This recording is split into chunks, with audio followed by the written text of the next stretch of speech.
Képri, alors Képri Cancer, tu sais, pour la nouvelle lune, j'ai publié sur la page de Kurumalab le message en faisant la lecture d'une seule carte, mais qui renferme différents messages pour chacun des signes. Alors, je l'ai publié sur la page de Kurumalab, mais je tiens à te le lire au cas où tu n'as pas vu le message sur la page. Et aussi, je sais que tout le monde n'est pas encore abonné à la page. Alors, ce message pour toi, donc c'est tiré de l'oracle Vision Sacrée, la carte numéro 10, le voilà, l'oracle Vision Sacrée.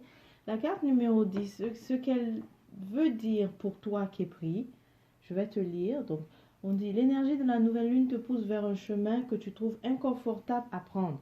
Tu as toujours su que c'était la voie à prendre, mais tu retardes ou tu évites. En réalité, tu le sais déjà, ce chemin t'apporte stabilité et élévation. Et quel est ce chemin? Bon, ce chemin, il diffère pour chacun des képris que vous êtes. Mais certains d'entre vous, c'est le retour définitif vers la flamme jumelle. Et tu sais déjà c'est qui cette flamme jumelle. Mais tu es plutôt en mode on retarde, on évite ou alors on est là mais on n'est pas là. Ici, la nouvelle lune t'interpelle à faire ce retour. Et de toute façon, tu vas ressentir cette énergie-là, ok? De vouloir vraiment passer à l'action, de te stabiliser avec ta flamme jumelle. Et pour d'autres crêperies, c'est aussi de partir en acceptant de laisser derrière ce qui ne s'y est plus. Tu le sais qu'il y a des relations qui ne sont plus alignées en fait vers ta mission, tes objectifs ou bien même ce que tu vibres, mais tu les gardes. Donc, cette énergie que tu ressens de passer à l'action, en fait, c'est spécifiquement ça que tu dois faire pour certains d'entre vous. Pour d'autres, c'est de rompre, ben c'est similaire là, ce que je m'apprête à dire. Donc, c'est de rompre avec l'influence de l'entourage. Il est temps de parler pour toi-même, que ton discours ne soit pas teinté de l'opinion des autres. Stand up and speak for yourself, Kepri. Speak for what is in your heart. Speak about what is in your heart too. Donc c'est ça, c'est le moment de dire ce qui est dans ton cœur. Généralement, en fait, c'est comme si tu as souvent aimé parler de la cause, de ta cause, mais aussi ce que les autres disent.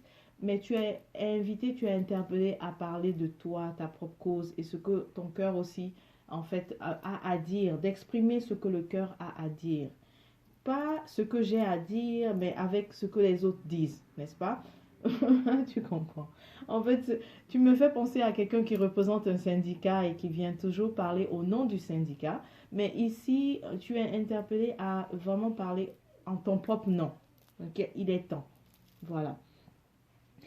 Et on t'invite à le faire. Fais cela, même avec la peur du rejet. Car tu le sais, il y a toujours une tribu, un groupe qui vibre comme toi. Mais on te dit ça parce que certainement que tu as peur d'être rejeté par le groupe, par la société, par ton entourage. Si jamais tu exprimes ce qu'il y a véritablement dans ton cœur et qui est différent, si jamais tu te différencies. Mais en fait, lorsque tu te différencies comme ça, sache qu'il y aura toujours, si tu ne vis plus avec ton entourage, mais il y aura toujours un nouvel entourage qui vibre comme toi, tu vois. Il y aura un nouvel entourage aussi qui s'est distingué comme ça. Tu auras une nouvelle tribu en réalité. Donc ce rejet dont tu as peur, on veut que tu saches que il y aura toujours un groupe auquel tu appartiens. Même si tu ne l'as pas encore trouvé, mais c'est en exprimant tes propres vérités que tu trouveras qui justement s'exprime aussi comme ça, qui est aligné aussi comme ça, qui est aligné également sur cette même fréquence que toi. Voilà. Donc on dit voilà pourquoi il ne faut pas craindre l'expulsion ou le rejet. Voilà qui est pris. Donc c'était ça ton message. On te souhaite de te porter bien et à la prochaine qui est pris.